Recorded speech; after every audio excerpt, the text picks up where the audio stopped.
Chapter-7.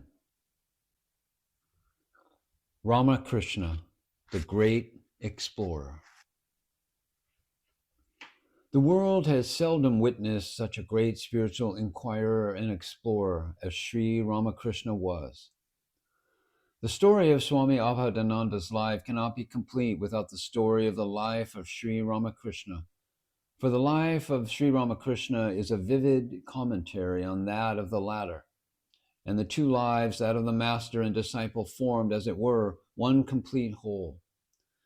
We need not, however, deal with the usual life story of Sri Ramakrishna, which is too well known to recount, which has already been told and retold and discussed by some of the world's greatest philosophers and writers, from Professor Max Muller to Romain Rolland. Paradoxically speaking, it was a great Brahmo leader and one of the earliest admirers of Sri Ramakrishna who wrote the first account of the saint of Dakshineswar while the latter was still alive. We are referring here to Keshav Chandra Sen's memorable account, The Saint of Dakshineswar, which was published in the Indian Mirror as early as the 1870s of the last century. In fact, the first account we have about Sri Ramakrishna. It was this short but lucid account written by Keshav Chandra that brought Sri Ramakrishna first time before the public gaze. Innumerable books have so far been written about this great Hindu prophet of the modern age, which are very familiar to all lovers of Ramakrishna. They are indicative of the interest which his life has been able to create on the minds of all spiritual aspirants in India and abroad. So instead of narrating his traditional life story, it will help us if we can present an objective study of his spiritual life, set against the background of India's age-long spiritual tradition. Sri Ramakrishna belongs to the lineage of Indians' great seers, who for ages have appeared in the arena of our history with the message of eternal man. India's special genius has been to acknowledge the divine in human affairs, and the genius had its utmost fulfillment in the sadhana of Ramakrishna. Swami Abhedananda, in his presidential address before the Parliament of Religions, held in Calcutta on March 1937, on the occasion of the birth centenary of Sri Ramakrishna, thus observed, "Nearly from 1,000 years ago, Bhagavan Sri Krishna declared, 'Whosoever comes to me through whatsoever path, I reach him.' All men are struggling in the various paths of religion, which ultimately lead to one almighty Lord of the universe. But this declaration could not be fulfilled in that remote antiquity when there was only the Sanatana Dharma, one eternal religion, and when different sectarian religions did not come into existence. After Sri Krishna came Buddha, who was the founder of Buddhism, Zoroaster, the founder of Zoroastrianism in Persia, Lao Tzu and Confucius in China, and Jesus the Christ, the founder of Christianity. After Jesus arose Muhammad, Shankaracharya, Guru Nanak for the Sikhs, and other religious prophets.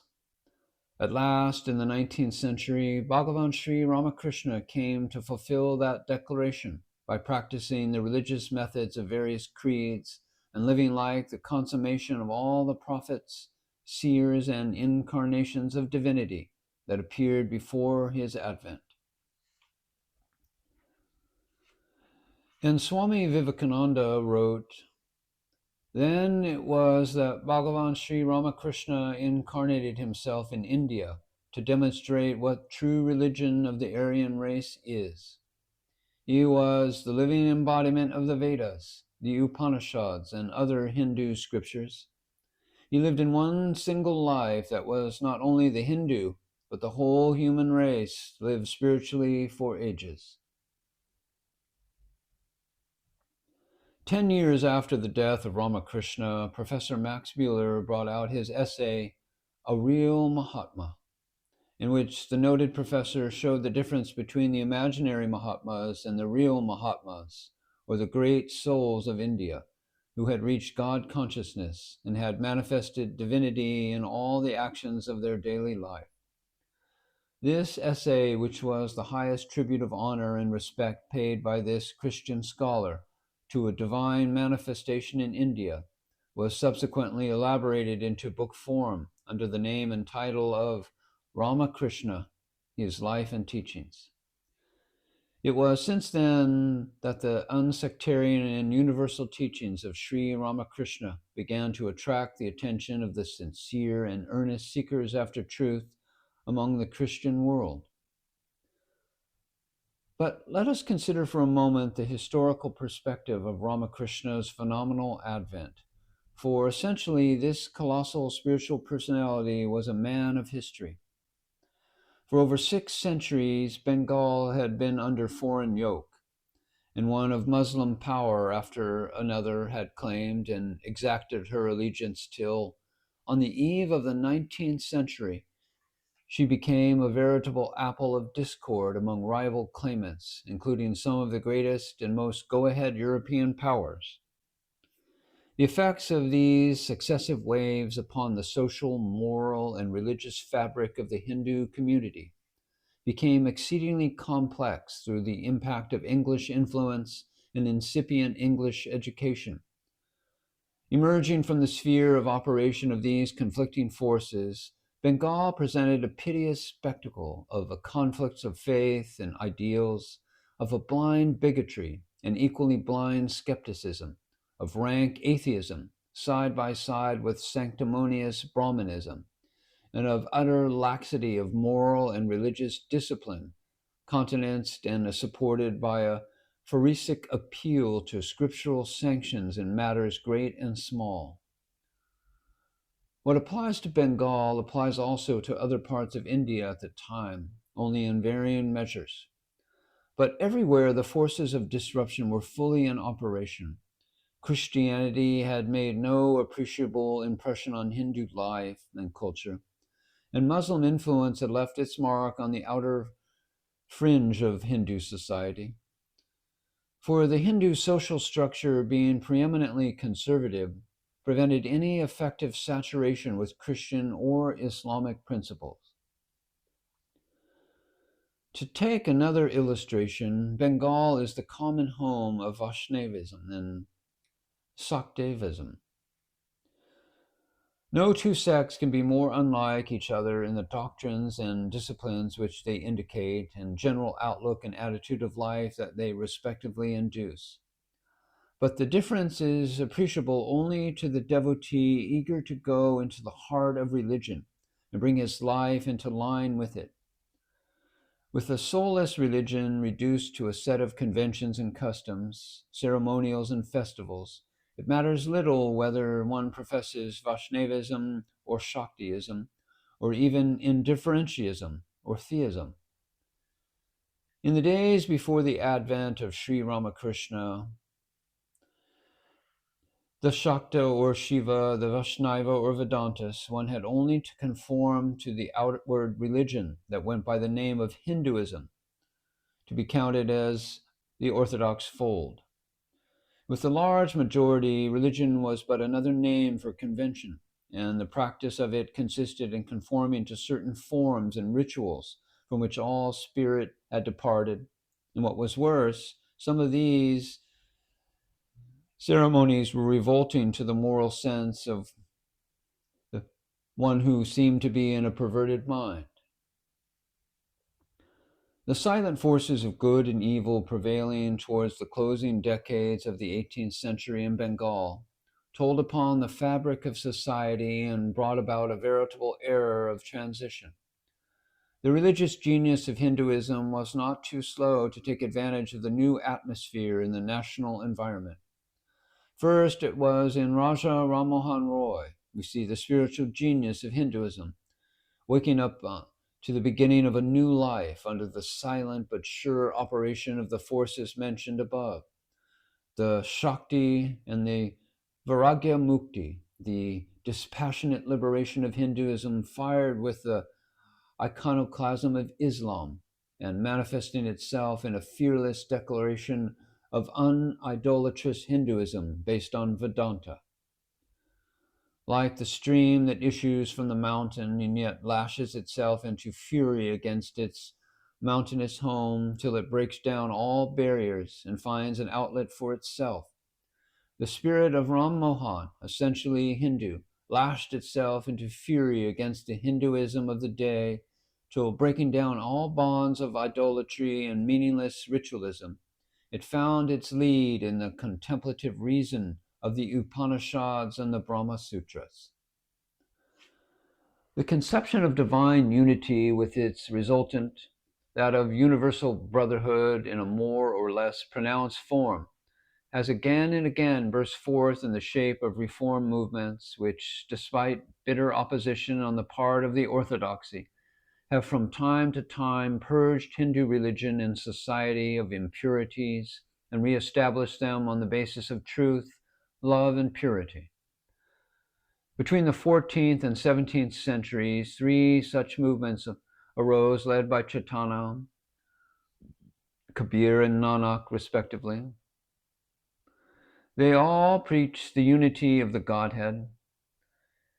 They all abjured caste distinctions, and they all admitted Mohammedans into their movements, and past that diverse form which they ultimately took are beyond the scope of this work.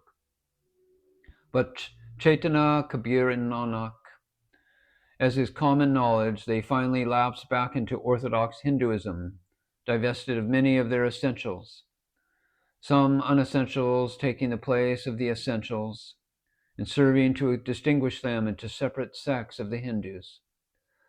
Yet it cannot be said that the spirit which underlay these reforms has been exhausted, no more than the rich heritage received from the Rishi fathers of old. Thus, with the unclaimed heritage of divine unity coming down from the ancient Rishis, with the unseen impetus of the recent reform movement, and with the unspeakable dynamic force of the early 19th century, there dawned in India a new era of reform, and Ram Mohan Roy was called to play a unique role. To make the long story short, with Ram Mohan began the renaissance of Indian wisdom and the religious awakening of India in a reformed manner. It was he who resolutely rejected all those unhealthy elements which the long centuries and the decadence of Hindu genius were responsible for introducing into it. He proclaimed the Upanishads, in which it was vested the authority for 2 millenniums. He interpreted them with the help of Vedantic monism and in light of modern ideas. He placed, as it were, India in the midst of humanity and assigned to her a seat among the elite. Swami Vivekananda has rightly said that Ram Mohan was not merely an intellectual force, but a great spiritual genius. Thus, it can be said that the epoch of modern Hinduism begins with him. The new spirit of the age, synthesis of religion, actually begins with Ram Mohan.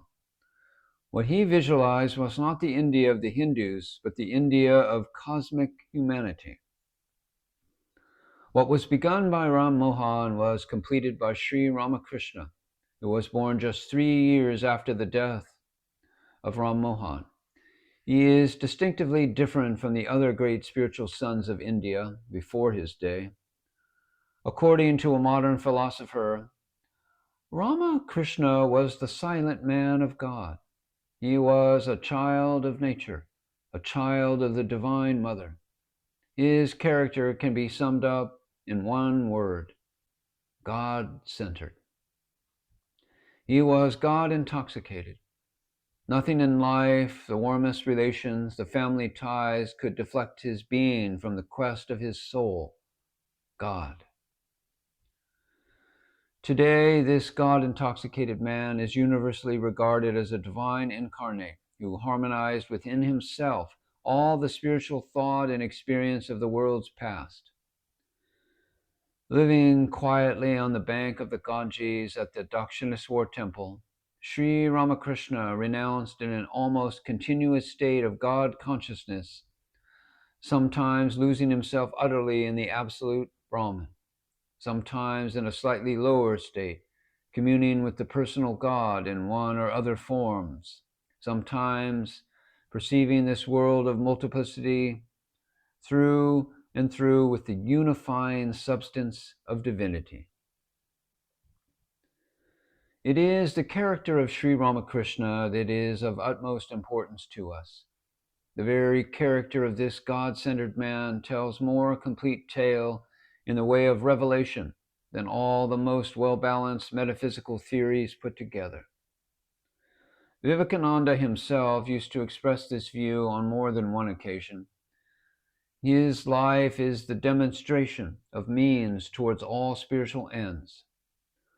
A great spiritual pathfinder as he was, the utterances of Sri Ramakrishna were the utterances of human verity in regard to the highest possibilities of the spiritual life. Vivekananda saw him as the remaker and preserver of the Hindu Dharma, and it is on record that he also saw in the Master a new Chaitanya, a new Shankaracharya, a new Buddha. And Sri Aurobindo finds in the life of Ramakrishna, as he wrote, a unique example of realization in possession of God by the power of love, by the extension of the inborn spirituality into various experience, and by the spontaneous play of intuitive knowledge. Thus, it was possible for Sri Ramakrishna alone to exhibit fine shades of religious feelings and sentiments in their infinite varieties. The life of this new liberator of humanity flowered in love, devotion, and divine wisdom. He experimented with every kind of spiritual experience, which was never attempted by any other prophets in India or else anywhere in the world.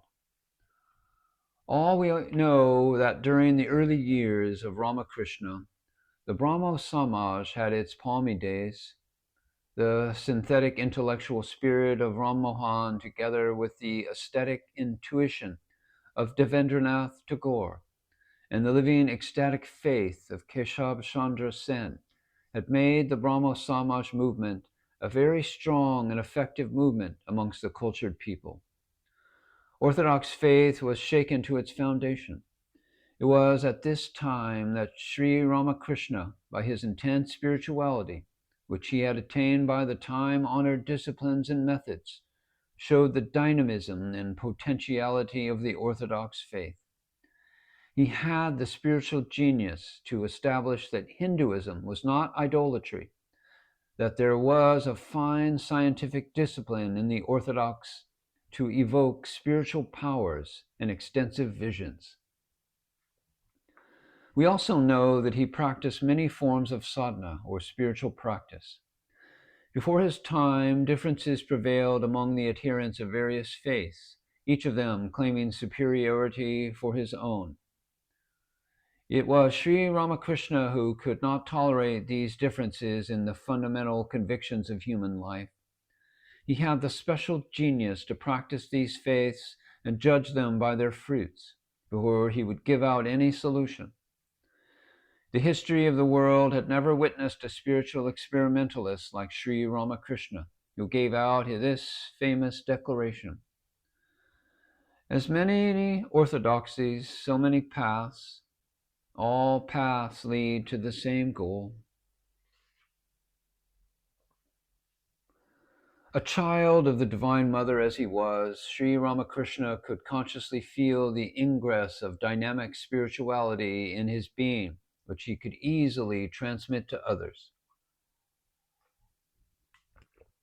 We gather from the story of his life that this dynamic spiritualism had its exhibition when he used to awaken spiritual perception, luminous intuition, and radiant sensation by simply touching the physical bodies of his disciples. Abhedananda experienced the same inspiring touch on the very day when Ramakrishna was admitted to the order.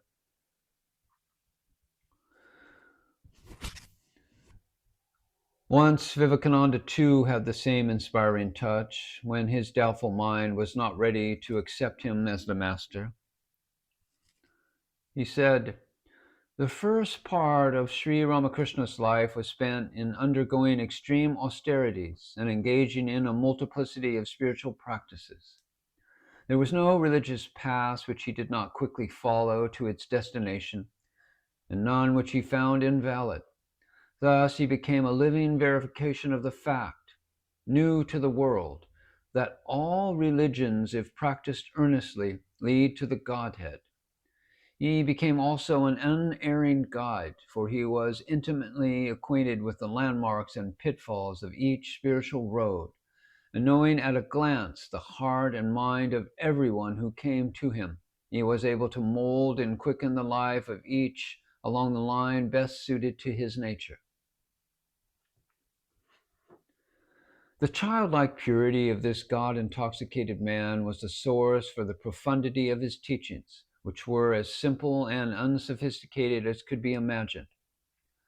A study of his Gospels would at once convince anybody, scholar or illiterate, that they came right from the fountain source of perennial knowledge.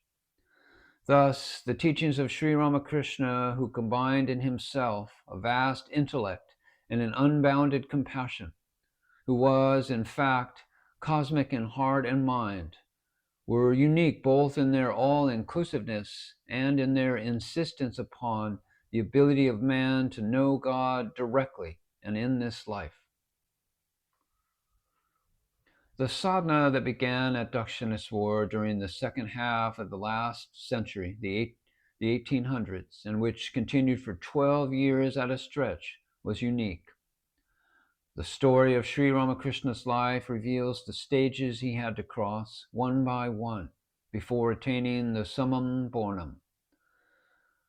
The boy became the devotee became the ascetic became the saint became the man of realization, and the man of realization became the prophet became merged in the divine nature which is God. Innocent of simpleness and without having almost any help from guides at the earlier stage of his sadhana, Sri Ramakrishna received his actual lessons directly from the Divine Mother by dint of his single-minded devotion to her. Devotion mixed with sincerity characterized the period of his life when he was engaged in all sorts of spiritual experiments all by himself. How the Divine Mother Bhavaratarini at Dakshineswar revealed herself to the young simple priest with all her effulgent splendor, and how Sri Ramakrishna felt this diva, this Kali, her direct experience, and how finally his whole mind became attuned to the highest reality, are facts too familiar to need recounting here. But in order to comprehend the real significance of Sri Ramakrishna's earlier phase of spiritual craving, let us see what Swami Abhedananda has said in this connection. In the last chapter of his famous book, Great Saviors of the World, Swami Abhedananda writes, Ramakrishna performed daily duties of a priest in the Kali temple, repeated prayers to the Divine Mother, offered flowers, sent and cooked food of various kinds, burnt incense and waved light every morning and evening for a few months. But the earnest and truth-seeking soul of Sri Ramakrishna longed for something more and began to question within himself, what is all this for? Am I doing all these things before a dead statue of stone? Or does the actual Divine Mother listen to my prayers and accept my offerings? This question of the mind was the turning point in the life of this sincere young priest. It aroused the dormant spirit and forced him to take a new path, the followers of which are very rare, and the goal of which is the transformation of the individual soul into a living God, Atman, the Self. In his life, we find that at this stage of sadhana, whatever Sri Ramakrishna had achieved, he achieved it through prayer and nothing else. He would constantly pray to the Divine Mother and entreat her to manifest and appear before him. And she did appear. Such was the power of his prayer, which is one of the chief characteristics in the life of this silent man of God. It was, of course, no ordinary prayer. It came as if from the innermost recesses of the soul. He was prayer personified. Prayer to the Divine Mother was almost instinctive with Sri Ramakrishna. It was entirely untaught. From the very day he was engaged as a priest, the act of prayer became almost an effortless affair with him. It was a spontaneous impulse. He never saw anyone offering prayer to the unseen Spirit of God. Nobody ever spoke to him at that time on the subject. He could not be very much more than 15 years when he first began to pray. It may be safely said that in the first 10 years of his religious life, prayers brought him sentimental consolation, and it also strengthened him morally. It was no mechanical prayer, it was a prayer of the soul. He prayed regularly, incessantly, against the promptings of the world. In that morning of his spiritual life, the voice always sounded in his ears, "Pray, pray. There is no other way than prayer." So the boy priest began to offer prayers day in and day out, the prayers which came out of the depth of his soul as he sat before the image of Kali were not confined within the four walls of the temple. They must have echoed and re-echoed in the murmur of the leaves of the trees and in the water of the Ganges flowing by. We have said that the prayer that went forth out of the heart of this devoted young priest was no ordinary prayer. It was, in fact, the communion of a soul to the higher soul, Atman, the Self. What the great devotee Ram Prasad once achieved by prayer was also achieved by his successor, Sri Ramakrishna, in our times. Here is the example of a man who, from the small beginnings of a simple, natural prayerfulness, gradually found in himself the grower of a dynamic spiritual life, whose magnitude has overshadowed the whole world. Sri Ramakrishna bears the grand testimony of undoubted heroism and the loftiest harmonies of soul, all attained by the easy, accessible means of earnest prayer before the Divine Mother. Everything great or good which he achieved in the course of 12 years of his spiritual pursuit, he ascribes directly or indirectly to prayer and nothing else. The history of the development of his spiritual attainments is therefore a study of unsurpassed interest. It is the cornerstone of his whole system of religion, the whole fabric of his beneficent activity. If Sri Ramakrishna's life has produced any great result, it is this.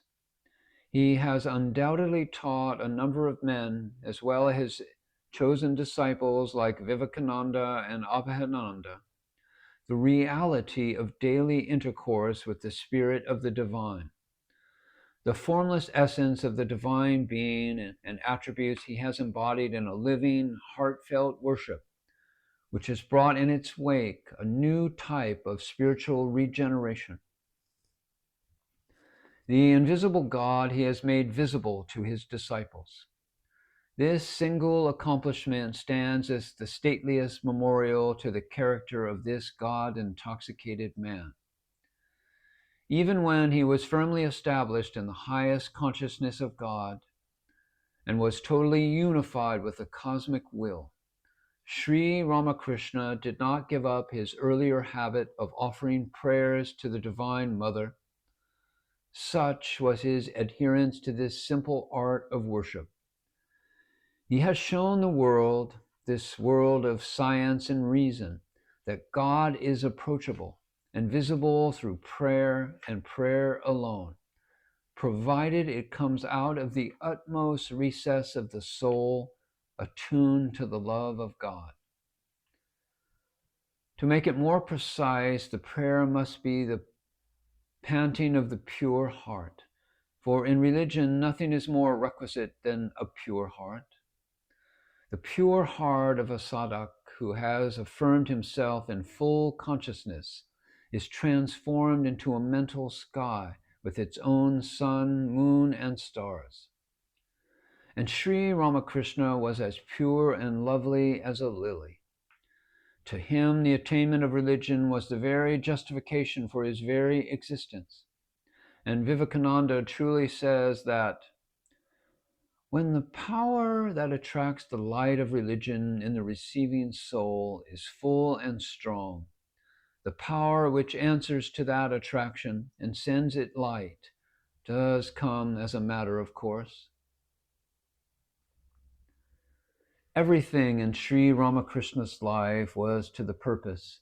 Every occurrence showed in it the rough sketch of the future. It seemed as though his life was snapped out beneath his feet.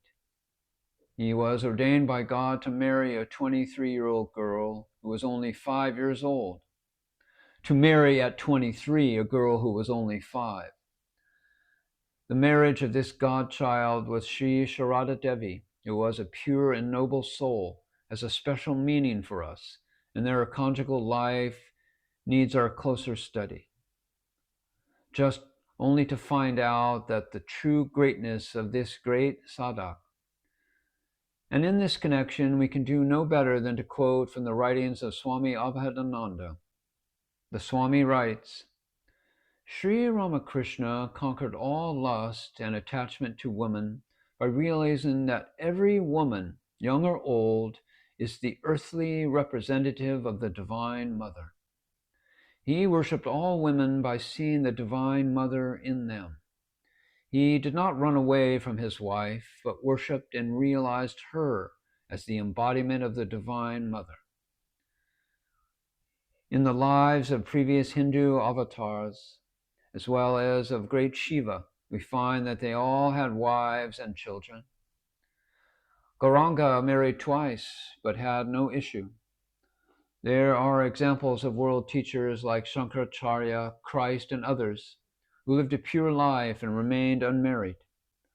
None of them could set such a high example of absolute freedom from the sex idea as was done by Sri Ramakrishna, even while he was living in the company with his wife, who remained a blessed virgin all through her life.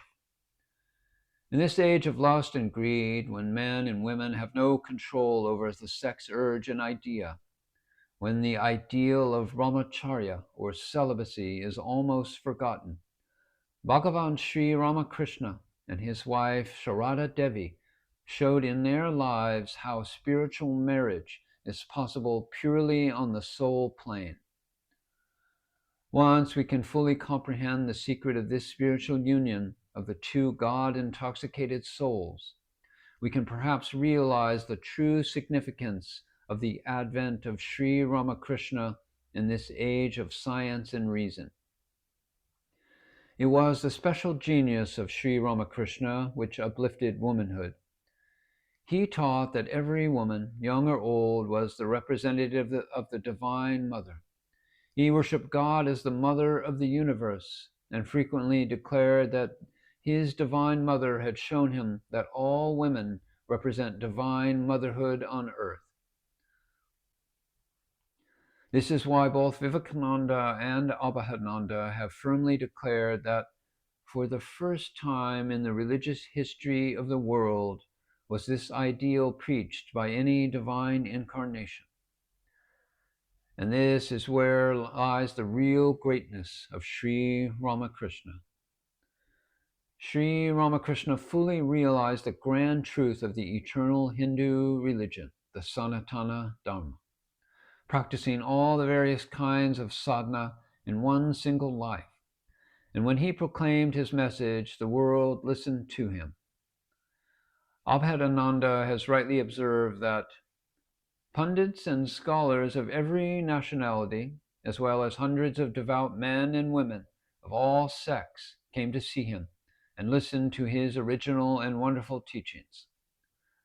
Using the commonest occurrences of everyday life as illustrations, Sri Ramakrishna succeeded in making the dull minds of worldly people grasp the spiritual depth, beauty, and grandeur of his sublime ideals. In this age of scientific rationalism, Bhagavan Sri Ramakrishna has shown to the world how the Lord of the universe can be realized and attained in this life. And no one except him has ventured to go through all the tests of skeptics and agnostics to prove that he had attained to God consciousness. To sum up, Ramakrishna realized the truth and handed it to his chosen disciples, particularly two of them, Vivekananda and Abhedananda, to give practical shape to it so that humanity might realize this great truth of Vedanta through life and make it a living faith in family and social life. The Master and his two great disciples, who were the apostles of monism, were truly united in the spirit of Vedanta.